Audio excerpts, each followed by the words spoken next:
Good afternoon, everyone, and good evening uh, to those that are watching. Good evening. I know it's been a while since I know it's been a while since I've made a video. It's about a month. My apologies. We had guests here, and of course, they were making noise all the time, and for that reason, I had to stop it. But now I'm back at it, and I'm probably going to. I did say that I was going to stop at video or session number 30. So number 30, I was going to start session number 30. Now I'm in session number 19.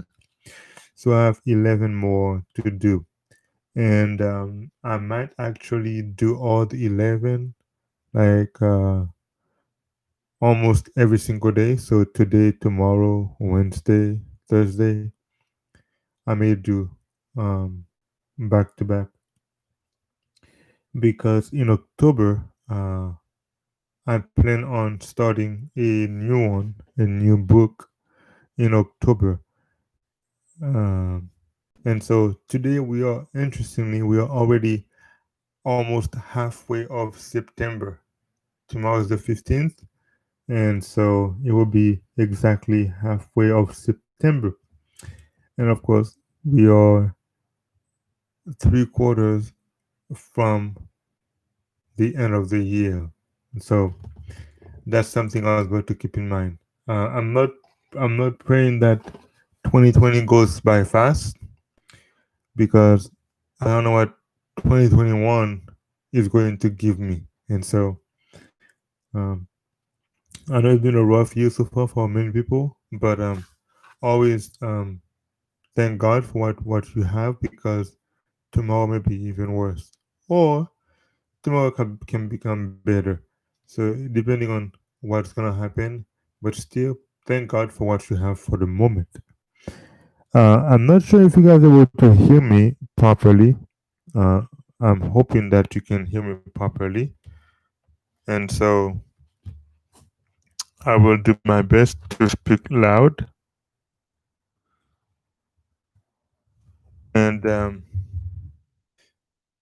I think I'm sure it's working because the thing is green right now.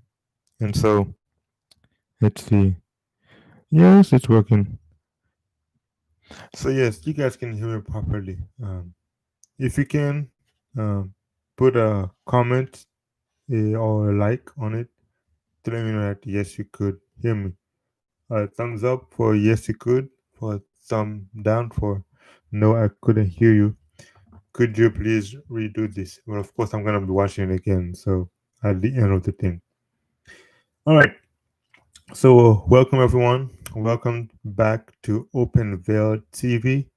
This is Mario Michel again, and we are continuing with that. We are continuing with the same book, Fundamentals of Christian Education, and I have seen the videos. I've seen the likes and the dislikes. Thank you for your contribution on that. Even if you don't like it, it doesn't mean you will not learn something from it. So it's okay. And if you like it, that's good too.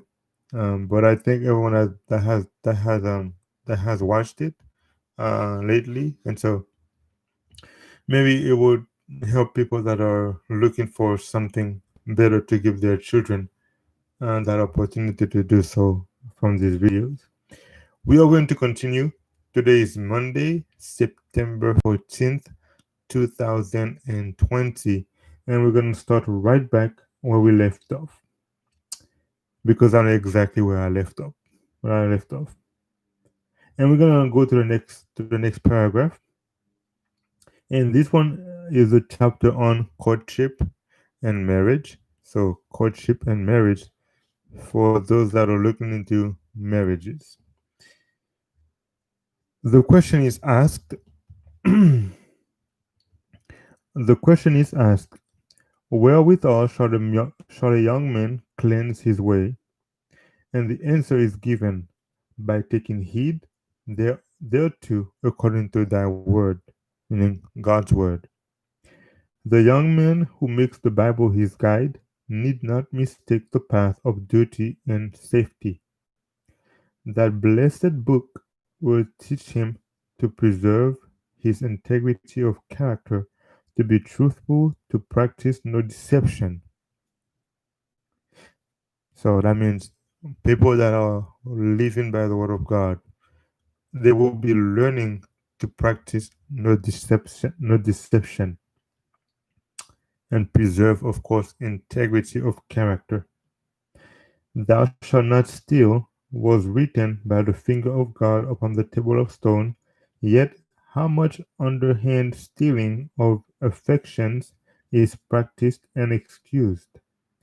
A deceptive courtship is maintained, private communications are kept up until the affections of one who is inexperienced and knows not whereunto these things may grow are in a measure withdrawn from her parents and placed upon him who shows by the very course he pursues that he is unworthy of her love. And it is the same for the opposite. Same thing for the man as well. Because sometimes she is, trying to make sure that he, or she is telling him what she wants to tell him, but in reality, she doesn't really want or mean what she is telling him. And it works both ways nowadays.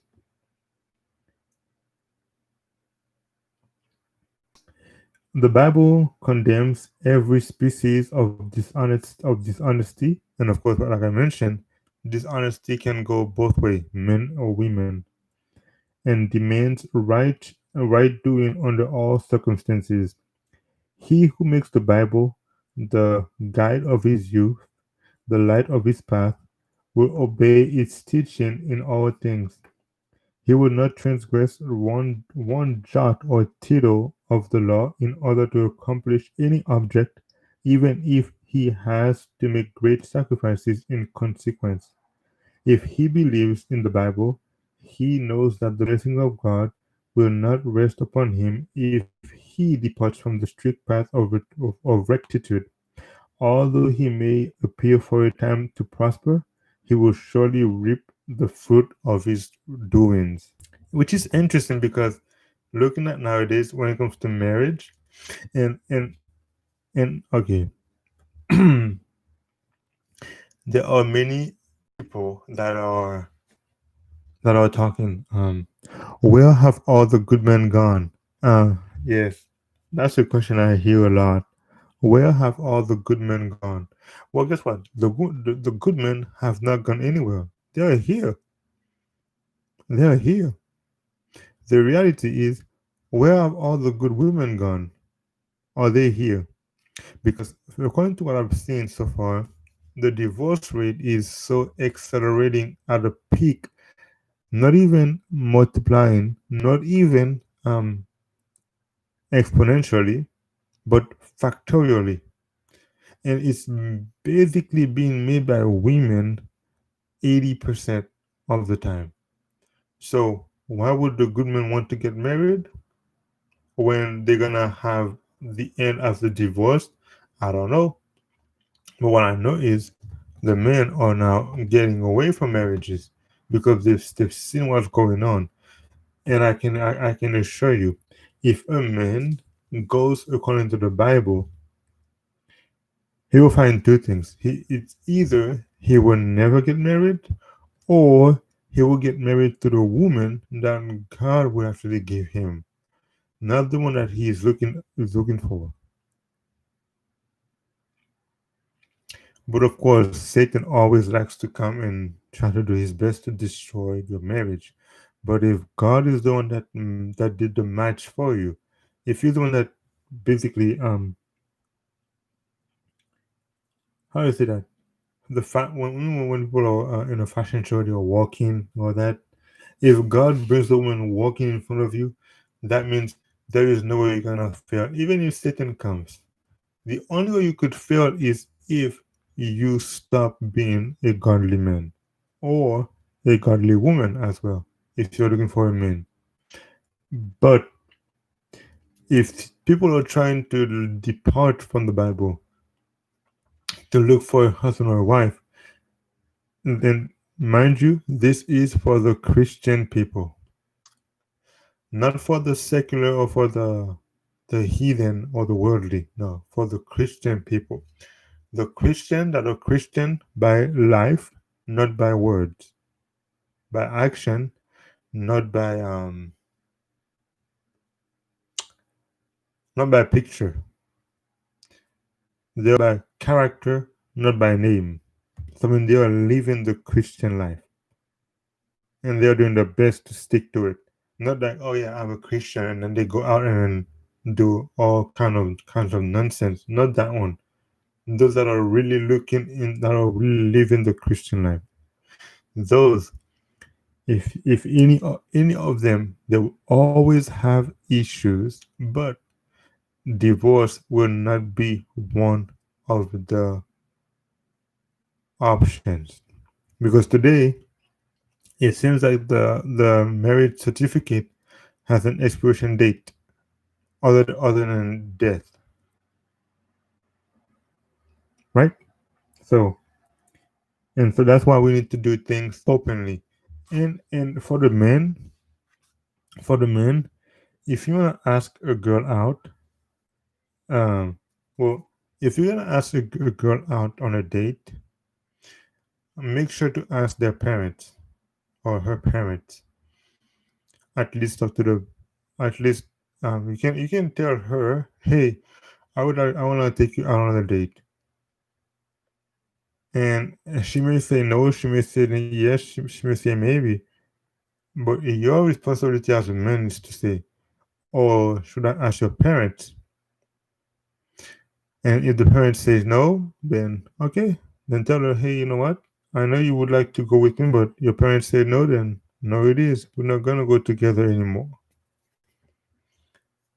If the parents say yes and she says no, then well, too bad for you. Ask another woman instead. Or um, just don't for the moment. And sometimes it might be maybe in the future, I don't know.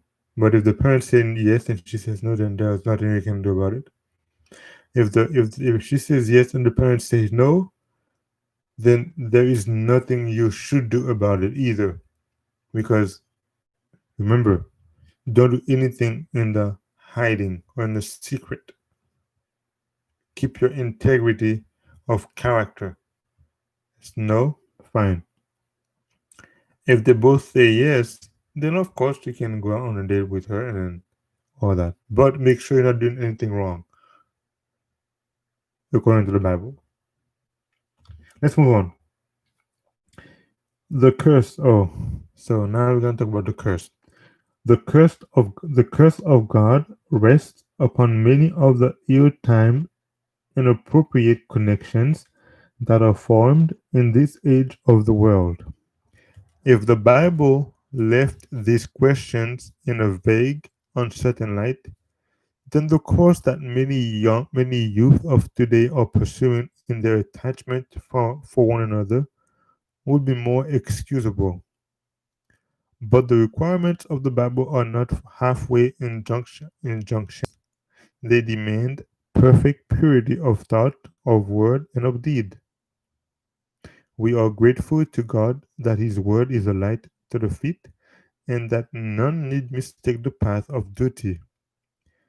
The young should make should make it a business to consult its pages and heed its counsels, for sad mistakes are always made in departing from its precepts.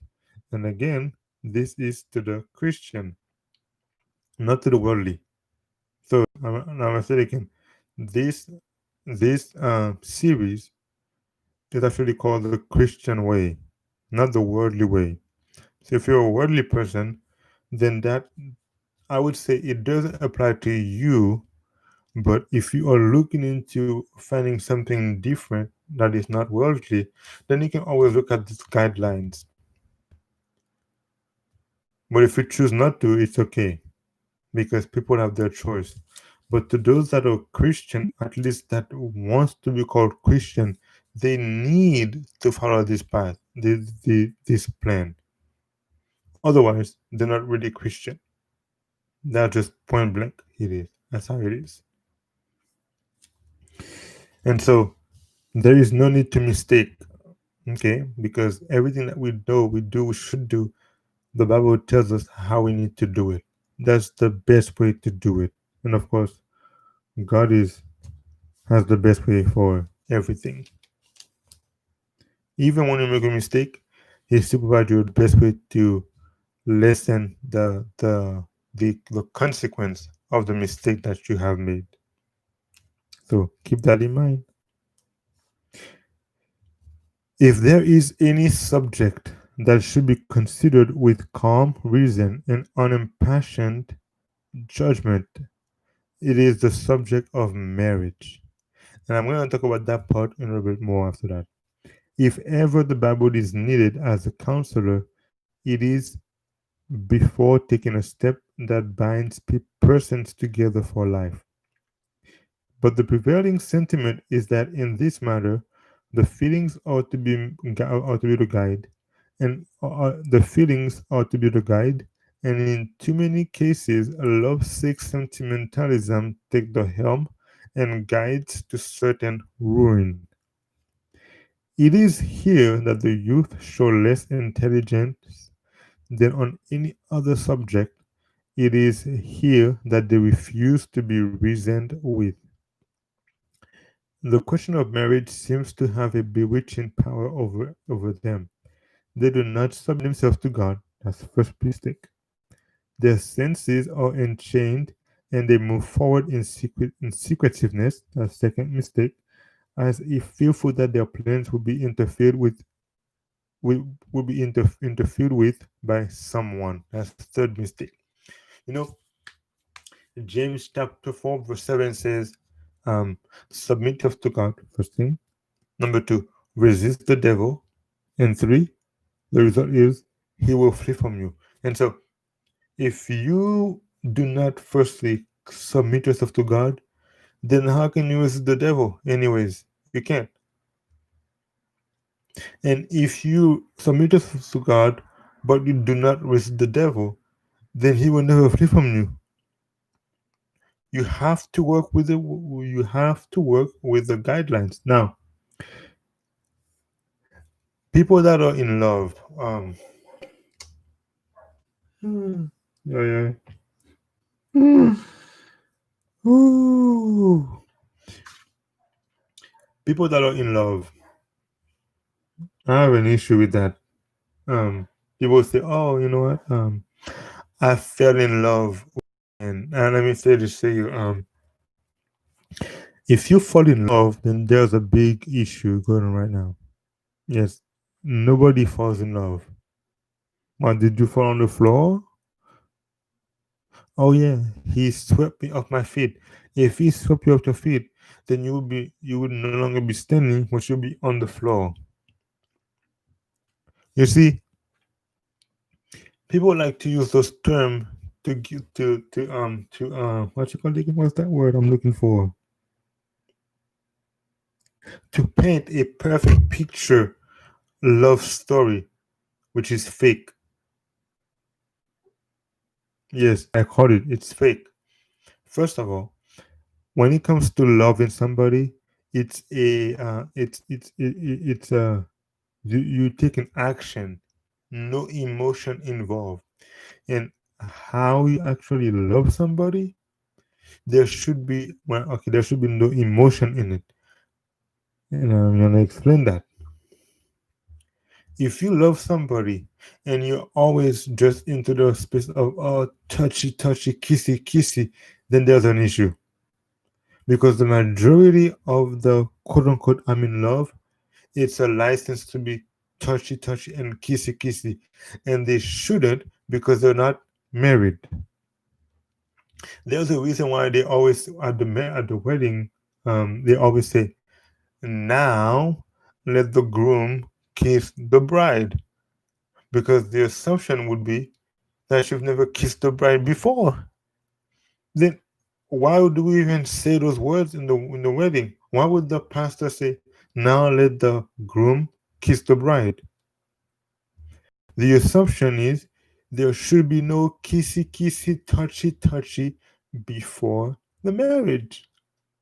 And there is something interesting about it because when people kiss, did you? And I think I was talking to a friend of mine. He's like I think he was a psychologist as well. I forgot what he did. I know he did psychology, but he, when you kiss, when a woman kiss, is the most powerful thing there is. I'm not talking about that. I'm not talking about having sex. I'm talking about kissing. You could be in a big argument, yelling, screaming, and cussing at each other, and then you just kiss one another. And as soon as you kiss one another, then everything is calmed down, everything is gone, and all the feelings go back. And like, oh, I really love him. Oh, I really love her, even though he or she's been hurting me so much. And what that does is it clouds your judgment. Things you should see, you can no longer see. Yeah, I know people are gonna hate that video because I'm telling the truth right now, but it's okay. It's okay if you dislike the video. It's for your own good, anyways. If you are looking into marriage, and this is a challenge for you, do not kiss your partner at all until marriage. You have to be able to see every single flaw that person has. And please do not marry anybody before a 2-year relationship. At least. At least. A 2-year relationship. At least. Because it takes about 2 years before a person can be comfortable and to show you her true or his or her true self. Before 2 years, you don't know who you are dating at all. And it is in those moments that all those lovey dovey, kissy things are happening, which means you will never understand who you're truly with. Now, if you wanna go ahead and dislike this video, go ahead. But it's okay. I am making it for you guys so you guys can know better. But it's okay. Now I can't force you guys what to choose anyway, so uh and so yes, and as the prophet says, the the prevailing sentiment is that in this matter, the feelings are to be the guide. Like I just said, the feelings is about kissy, touchy all the time, like cupcake face now.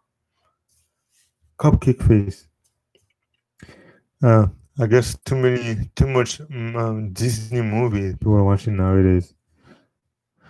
Um, and in too many cases, lovesick sentimentalism takes the helm and guides to certain ruin. And as soon as you start with the kissy and touchy, you know what comes next? The bed fun activity or the bedroom activity. And if by any chance you guys had a great sex, then no matter what you do wrong, they will always find an excuse to stick with you because they really like the way you had sex with them, either he or she. Uh, that's yes, I am saying exactly how it is. That's exactly what's happening right now. Premarital sex.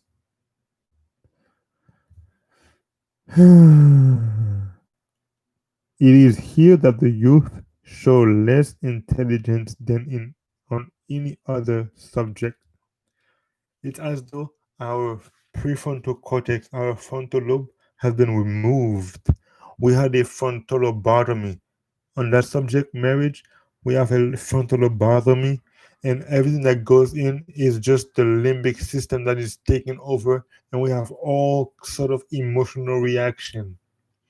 And when your friend are trying to tell you, hey, this girl, she's not the right girl for you, what do you say?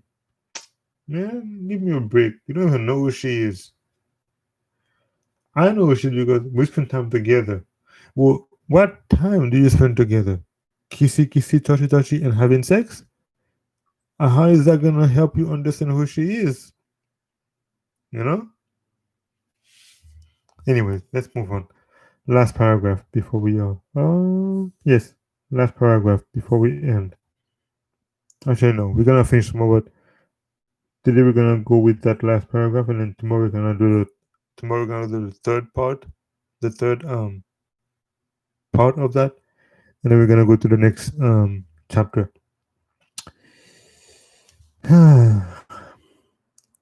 This underhand way in which courtships and marriages are carried on is the cause of a great amount of misery, the full extent of which is known only to God.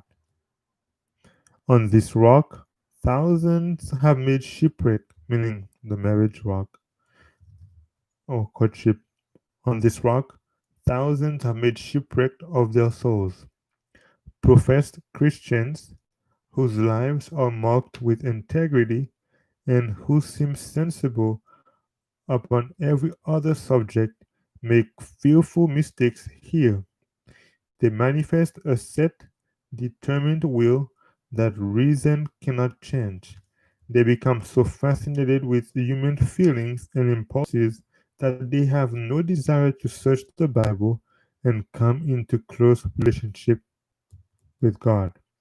Satan knows just what elements he has to deal with, and he displays his infernal wisdom in various devices to entrap souls to its ruin, or to their ruin, or to ensnare souls to their ruin. He watches every step that is taken and makes many suggestions, and often these suggestions are followed rather than the counsel of God's word. This finely woven, dangerous net is skillfully prepared to entangle the young and unwary. It may often be disguised under a covering of light, but those who become its victims, that word, pierce themselves through many with many sorrows. As a result, we see wrecks of humanity everywhere. Interesting, choose the pierce, choose the word pierce. You know, the word pierce actually in Hebrew means kalar. It means to pierce. And interestingly, your body, you're not supposed to actually pierce your body. It's the same word in a sense. And you can pierce your body in the physical way, like tattoo, nose ring, tongue ring, lip ring, earring. Uh, Tattoo is one of them. Those earrings, nose ring, and all that. Um, you can also do it mentally, like right here, feelings. You can also do it emotionally. Okay, mentally, when you're watching bad videos. Um, this is for adults. When you're watching porn or whatever else that has to be uh, primarily sexual behavior or sexual immorality, you're piercing yourself mentally, spiritually as well, because that also affects your spiritual life. Now you start coveting other men's. Uh, like right now, many men, if they watch pornography, and then they assume that that man has a bigger penis than they do, and now they start hating on that man and wishing they could have that man's penis, and they try to do everything that they could. Now it first starts with a mental issue, and then it goes to a physical issue. Do you see how we are pissing ourselves, people? This is why these videos are being made, so you guys can know what's going on when you do certain things. But some of you will hate the video anyways because you don't want to learn anything new, and that's not my fault. I'm giving you the warning already. If you choose otherwise, you can blame me for that, and you cannot say you don't know any better. And so, of course, then you also piece yourself spiritually because your connection with God is gone. It's gone. That's why it said first, submit yourself to God. That's one thing. Then resist the devil. Because when you firstly submit yourself to God,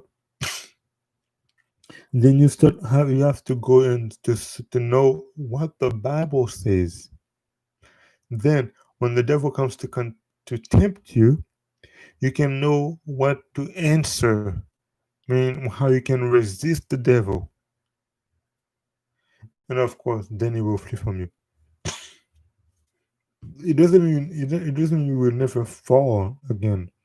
But when you fall, you're not gonna stay down. You're gonna get back up again, and ask God for forgiveness, and continue with the fight. So we have wrecks of humanity everywhere,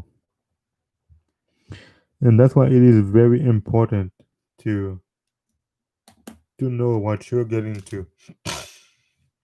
Remove all feelings.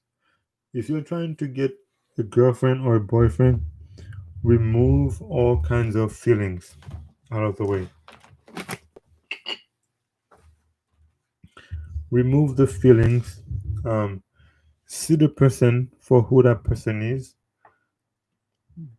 Don't engage into all these touching things. And no, I'm not saying you cannot ever touch each other. I mean, I can't really tell you if you should or shouldn't touch the person at all. But what I can tell you is we shouldn't kiss to the least. Kiss. And of course you can walk hand in hand. Actually, you know what? Um, I don't even know if you can actually walk hand in hand. If it's actually good. Uh, because once you start with the hand in hand, then they're gonna be two hands, and then the kissing comes. Like you know how it goes. So as much as possible, as much as you can, to stay away from the physical connection for the moment. Do your best, because that will help you see all the flaws that the person that the person has, so that when you guys are married, you're not thinking, wait, did I marry somebody else, or did I marry the person I was talking to? And so when you guys are married at that point, then you know, okay, I know the person I was with. There was no feelings. It was all rational decision, and we know what we are getting into, and we know each other enough to decide that we want to spend the rest of our lives together. That's how you make decision according to the Bible. But the world is promoting, hey, you know what?